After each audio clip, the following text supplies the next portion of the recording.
I was standing there, alone, holding a welcome sign with their names on it. My hands were shaking, not from nerves, but from this awful, sinking emptiness in my chest. The ink on the paper had smudged where my fingers gripped too tightly. But I still held it up, like some desperate little girl begging to be seen. The arrivals gate opened. Dozens of people poured out, hugging, laughing, reuniting, and me, nothing. No hugs. No family. No one came for me. Just the humid Bali air pressing against my skin, and a single buzz on my phone. I opened it, and there it was, a photo. My parents in Rome standing in front of the Colosseum, smiling, wearing sunglasses and posing like life was perfect. They had a cappuccino in hand, and my brother had the nerve to caption it, "Europe trip of a lifetime." My hands dropped. The sign fluttered to the floor. I didn't even feel it leave me. I just stared at the screen, like I was trying to wake up. But this wasn't a dream. This was my reality. They used the money I spent to bring them here. The first-class flights, the oceanfront villas, the drivers, the everything I'd carefully planned for our wedding week. They canceled the flights, rebooked the tickets, and went to Europe. Without telling me. No call, no apology, no explanation, just a photo, like a slap, like a reminder that I didn't matter. I felt nothing, not even pain, just cold. Daniel had warned me. He always saw through them. "Baby, they don't treat you like a daughter. You're just the ATM with good intentions." I used to argue with him. They're just emotionally distant. They raised me. They did their best. But deep down, I knew. I just didn't want to believe it. I spent 3 years saving for this wedding. 3 years working nights, turning down luxuries, scraping together every penny, because I wanted one perfect moment with my family, one weekend to prove that I'd made it, that I was worthy of their love. But this was what they did with my love. Turned it into vacation photos from Europe. I didn't cry. I didn't scream. I just stood there in that arrival hall, invisible, while everyone else was being held. And that's when something in me cracked. Not in a messy, explosive way, but quiet, final. That moment became my turning point. My name is Lena Carter, and this was the moment I stopped being their daughter and started becoming something they'd never see coming. They thought they won. They thought they'd taken what they wanted, with no consequences. But the thing is, when a woman like me gets pushed too far, she doesn't fall apart. She disappears, she rebuilds. She comes back with silence, success, and a plan. And what they didn't know yet was that the real trip of a lifetime, the one they'd never forget, was about to begin. They say, family is supposed to be your first home. But for me, it always felt like a place I had to earn rent. Not in money, in silence, in sacrifice, in being useful. When I was 12, I knew how to make my mom's coffee exactly how she liked it. Not because she asked kindly, but because she'd sigh dramatically if I got it wrong. By 16, I was the one making grocery runs when Dad forgot, which was often. And at 22, while my friends traveled Europe, I stayed home and took a second job to cover Mason's rehab bill. They said thank you, once, maybe twice. But never like they meant it. My mom, Cynthia, was the kind of woman who measured success by handbags and whose version of love came in criticisms. Too dramatic, too serious, too cold, she'd say about me, right in front of other people. "You'll never keep a man that way, Lena," she told me once at brunch, while Claire laughed behind her mimosa. My dad, Greg, wasn't cruel, just absent. His loyalty was a quiet nod in my mother's direction. He'd shrug and say, "You know how your mom is," like that excused everything. Like watching someone bleed slowly is okay, as long as you don't hold the knife. Mason, my younger brother, was the golden child, the baby, as Mom still called him, even at 27. He crashed my car, I paid the insurance hike. He dropped out of college, and somehow I got the guilt trip for not being more supportive. When he announced he was going to be a music producer, my parents threw a small party. When I got promoted to VP of Operations, my mom asked why I was still single. Claire was smarter, not in books, in survival. She knew how to play soft, sweet, supportive, especially when she wanted something. She cried to me about tuition debt, so I paid her last year of college. She hugged me when her fiancé cheated, so I booked her a spa weekend. But behind those hugs, there was always calculation. I just didn't want to see it. I didn't want to believe I was the only one giving with no return, except for Aunt Linda. She was my mother's sister, older, quieter, almost invisible at family gatherings. But she watched. She noticed. She was the only one who ever said, "You don't have to buy their love, Lena. You're already enough." I believed her, but not enough to let go, because a part of me, a desperate, aching part, still thought that if I just did one more thing, gave one more gift, made one more sacrifice, they'd finally see me, not as the bank, not as the fixer, but as their daughter, the one who tried. Daniel once held my face in his hands and asked, "Why do you keep trying to earn love from people who only take from you?" And I said something like, "Because they're my family." But that wasn't the real reason. The truth? I was scared of what it would mean if I stopped trying, if I stopped giving. And they never came anyway, so when the wedding planning started, I went big. Business class tickets for all of them, private villas, drivers, meals, tours, the kind of trip people remember forever. It wasn't just a wedding. It was a peace offering. A final, desperate invitation to finally come together. To not just attend my joy, but to be part of it. I imagined Cynthia sipping cocktails by the pool, bragging about her daughter's success. I pictured Greg laughing beside Daniel, Mason being proud for once, Claire helping me zip my dress, not out of obligation, but love, and Aunt Linda? She would have smiled quietly and told me I looked radiant. And maybe, in that one moment, I'd believe her. But none of that happened. Instead, they took the tickets and turned my love into a European vacation. That's the part people don't understand. It wasn't about the money. It was about what it stood for. I wasn't trying to impress them. I was trying to be included.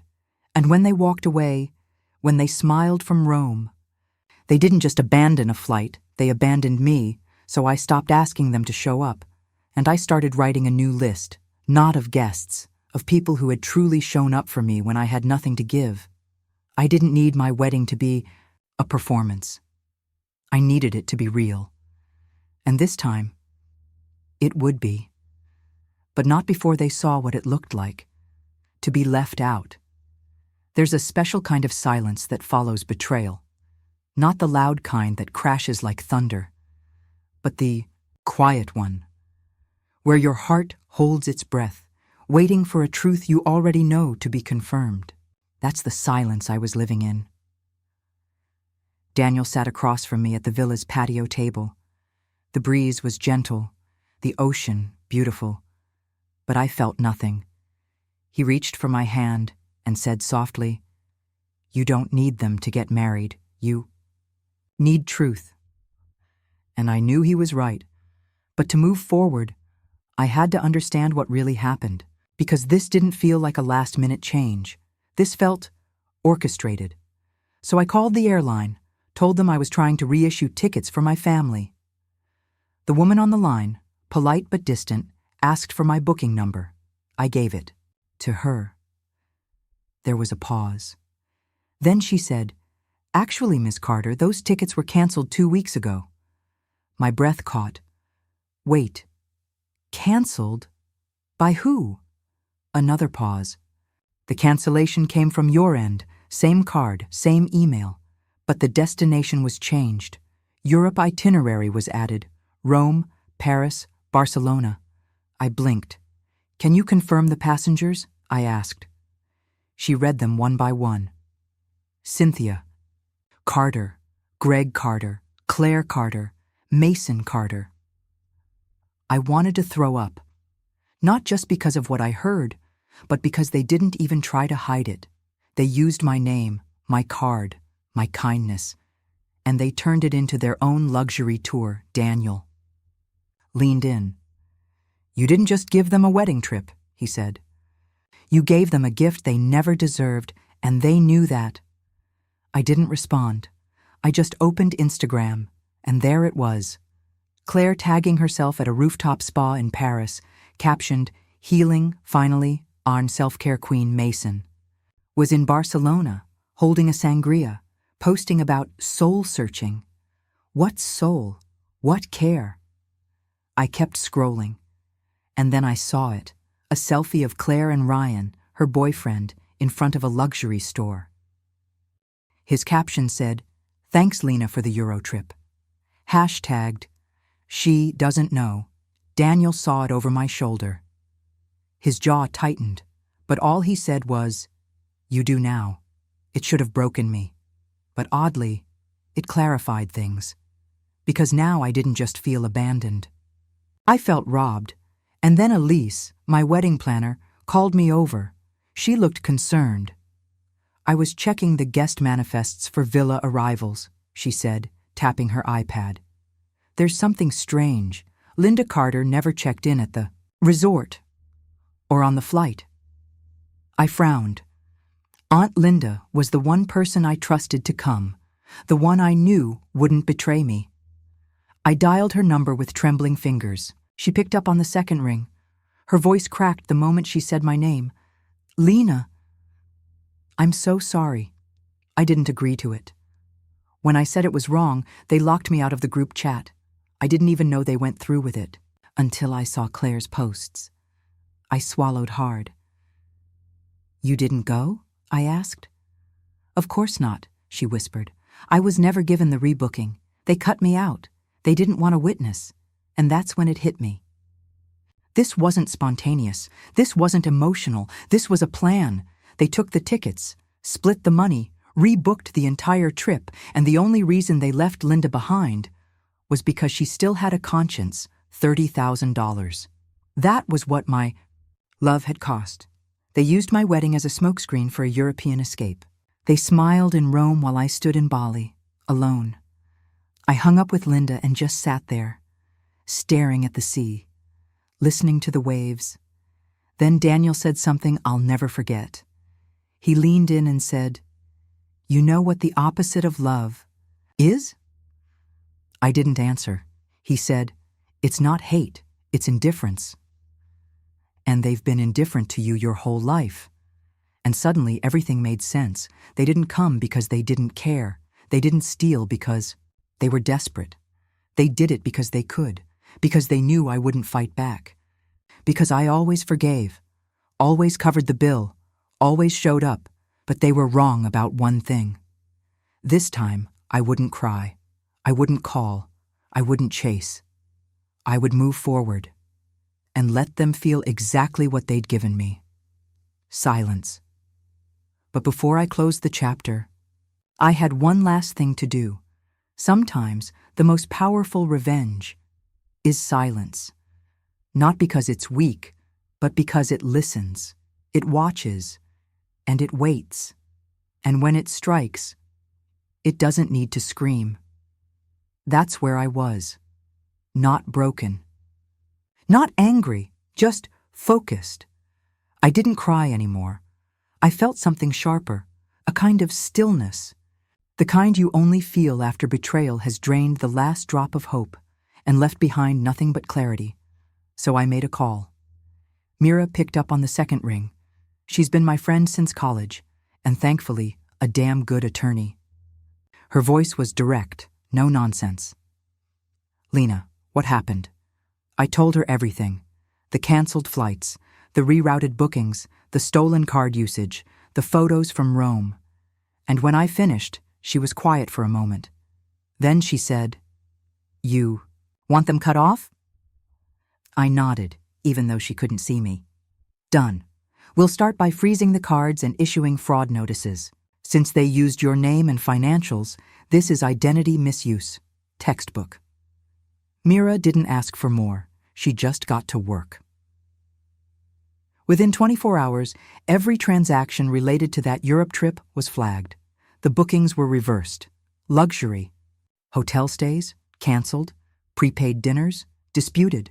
Spa sessions and champagne suites, locked out. Angela, the manager at the Amalfi Hotel, actually called me. "Miss Carter, we were just notified of a card dispute. Is everything okay?" I was honest. Told her my family had misused my funds for a trip I wasn't invited to. She paused, then said, "Understood. We'll close their suite immediately." And, "Miss Carter, good for you." I smiled for the first time in days, not out of spite. But because the balance had finally begun to shift, but that was just the beginning, I wasn't going to shout on social media. I wasn't going to expose them in some public brawl. I wanted something quiet. I wanted precision. So I called James, an old contact Daniel had worked with before. Private investigator, discreet, highly competent. He tracked their updated itinerary through public posts and reservation patterns, Barcelona, Amalfi, then a cruise from Marseille. All of it on my name. James handed me a list of expenses, locations, and timelines. He even found footage of Claire and Mason laughing at a boutique checkout using my card. I stared at the screen. My name, their faces, and all I felt was peace, because it was no longer about revenge. It was about truth. And truth, I've learned, doesn't shout, it exposes. So I made a new guest list. This time, there were no placeholders, no obligatory names, just real people, the ones who'd shown up emotionally, spiritually, without asking for anything. Aunt Linda was the first one I called. When I told her she'd be staying in the original master villa, just for her, she cried, and all she said was, "You don't know what this means to me." But I did. Daniel and Elise helped me replan everything. Small, intimate, beachfront, vows, dinner under the stars, real laughter, real connection, no fakeness, no pressure, no blood-bound obligations, just presence. And then I told Leo, our videographer, the full story. He sat with me on the balcony as I walked him through every step. The stolen funds, the silence, the group chat Linda was removed from, the Instagram posts. He didn't interrupt, just nodded. When I finished, he said quietly, "Let me do something. Let me tell your story the way it deserves to be told." And he did. He edited the wedding footage, not like a fairy tale, but like a documentary. He layered the soft vows and music with clips of the betrayal, screenshots, receipts, footage of Claire toasting at a rooftop bar in Paris, Mason posing in Rome, overlaid with the real moments, Linda hugging me, Daniel wiping a tear from my cheek. The title of the video? What Family Really Means. The last 5 minutes? A calm narration from me, not spiteful, just honest, as I explained how sometimes blood doesn't mean loyalty, and love isn't always loud. I uploaded it on a private YouTube link, then emailed it directly to every family member they respected, cousins, aunts, old neighbors, church friends, no caption, no explanation, just the truth. And one last thing. I handwrote 4 thank you cards to Cynthia, Greg, Mason, and Claire. Each one said, "Thank you for making my wedding unforgettable. I finally understood what love isn't." Lena. I sealed them in white envelopes, no return address, just sent, and with that, I was done. Not vindicated, not victorious, just released. My revenge wasn't rage. It was revelation, and they'd feel it, not in noise, but in the sudden silence when the money stopped, when the invites disappeared, when their stories stopped making sense to the people who once believed them. They stole my wedding, but they gifted me something better: freedom. It's strange how quickly peace becomes your new normal, not the kind that's loud with celebration, but the kind that whispers when you sleep and stays when you wake up. 3 weeks after the wedding, I was having dinner with Daniel, a little Italian place tucked between palm trees, warm lights, real laughter, no ghosts at the table. And then, my phone buzzed. I didn't check it right away, old habit, but Daniel raised an eyebrow and said, "Go ahead, you've earned this." So I picked it up. Claire, 3 missed calls and a text. "What the hell did you do? Our cards are frozen. Hotels are throwing us out. You've gone too far." I didn't even blink. Then Mason's name popped up. A voice note. I hit play.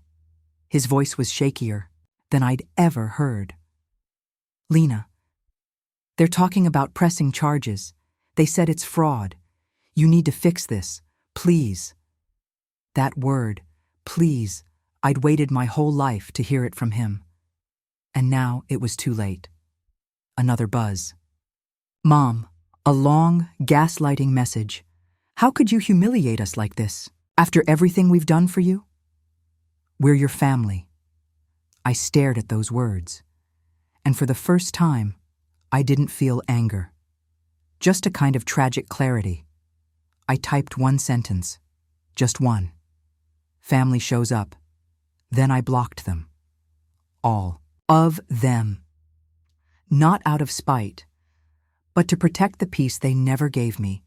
And then, something happened I hadn't planned. The video. What family really means. Leo had only shared it with a few of my close friends and extended relatives, but apparently, it struck a nerve because people started sharing it. Quietly, privately, but consistently. By the end of the week, it had spread through our extended family, group chats, old friends, even some of Mom's bridge club circles. The messages started pouring in, from people I hadn't heard from in years. "I had no idea, Lena. I'm so sorry." That video, it broke me. But thank you. You were always the strong one. We just didn't see it. And then, silence. Not from me. From them, the ones who took, who lied, who left. I never heard from them again, not directly. But I knew. I knew when Greg's company pulled out of a business deal. I knew when Claire deleted every single photo from Europe. I knew when Mason deactivated his account. That was the thing. I didn't ruin their lives. I just showed people the truth. And let the truth do the rest. One night, Daniel and I sat on the couch, barefoot, sipping wine, watching the final cut of the wedding video. No commentary. No drama. Just watching. He reached for my hand, held it gently, and said, "Now you're free." And I was. Not because I hurt them, but because I finally stopped letting them hurt me. They thought they stole my wedding, but all they really did was hand me back my life. The wedding happened. Not the one I dreamed up years ago, but the one I never knew I needed. It was small, intimate, no performance, no pressure, just love. Aunt Linda walked me down the aisle. Her hand didn't shake. Mine didn't either. She smiled at me like I was already whole. Daniel stood waiting under the soft canopy, the ocean behind him, a quiet promise in his eyes. As I reached him, he leaned close and whispered, "You finally chose yourself." And he was right. That day, I didn't just marry the man I love. I divorced the illusion of what family should be. I stopped bleeding to feel wanted. I stopped shrinking to keep the peace. And I stopped inviting people who only knew how to take. I still carry the memories, but I carry them differently now. Not as wounds, but as proof I survived. Some people gift you love, others gift you lessons. I honored both, but only one gets a seat at my table. Epilogue. 1 year later, a quiet letter to the version of me who waited for them.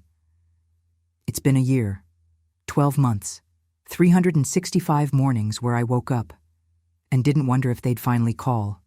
To apologize, they never did. And that's okay, because something strange happened when I stopped expecting them to return. I started returning to myself. I filled the silence with music. Real music, not the noise of obligation or guilt. I learned that peace isn't just the absence of drama. It's the presence of people who see you, stay with you, celebrate you without keeping score. I look at Daniel now, and I see home.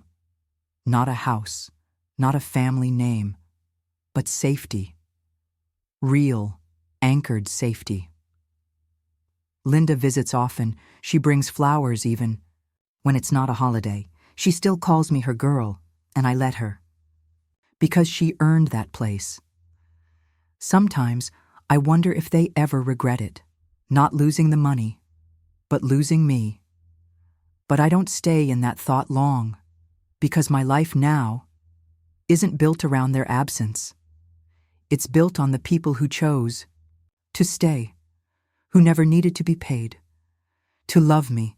And if I could tell the old me, the girl at the airport holding a sign that never got claimed, I'd say this: they left, but you arrived, and that was the beginning of everything.